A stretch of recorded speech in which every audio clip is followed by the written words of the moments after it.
रायजोफोरखौ थगायनो नाजादों बे बिथाङा बे अडिटखौ बिथांमोना जि एसेम्ब्लिनि खोथा बुंदों बे अडिटनि सायाव मानो बिथांमोना जेबो एक्सन लायाखै दा दिनै बेखिनियाल' नङामोन दिनैसिम 2020सिम जोंनि सरकार फैजासिम गासै 2900 करोड़नि लायबिलिटिस दङमोन दा बे खोथाखौ बिथांमोना बुङाखै जे अडिटनि सायावसो बुंदों जे लायबिलिटिया मानो जाखो फैसा दाहारा मानो जाखो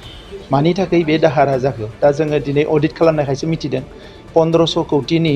एडमिनिस्ट्रेटिभ एप्रुभेल होदों जेरावनोखि खुनु फान्ड गैया सर्स गैया जेबो गैया बे फैसाया मिसइउज जागौमोन दिनै 2900 करोड़निफ्राय लाबोनानै जोङो 1000आव बेखौ अडिट खालामनानै लाबोनो हाबाय आरो आं मिजिंथिदों जोङो फिजिकेल भेरिफिकेसन खालामनायनि उनाव आरोबाव जोङो खमसे खम 400-500 करोड़ थाखाया आरोबाव बेयाव क्लियार जाबावगोन जिफोरनिखि नंखाय अब्ला जोङो दिनै बेखौ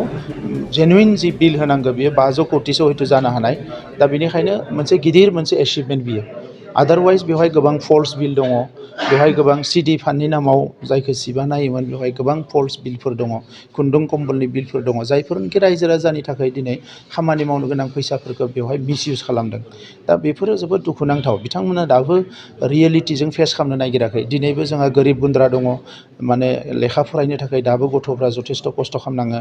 न' बां गारनानै हाजिरा मुजिरा मावनांदों जोंनि आइजोफ्रा दाबो राजा लामायाव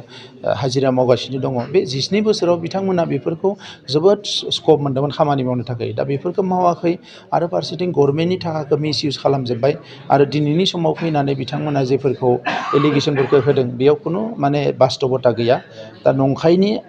नंखायनि मदद लानानै मालाबाबो हारि दानो हाया मालाबाबो जौगाहोनो हाया ओंखायनो जोंनि समाव जों बेफोर खामानिखौ मावाखै आरो इयुनावबो मावनाय नङा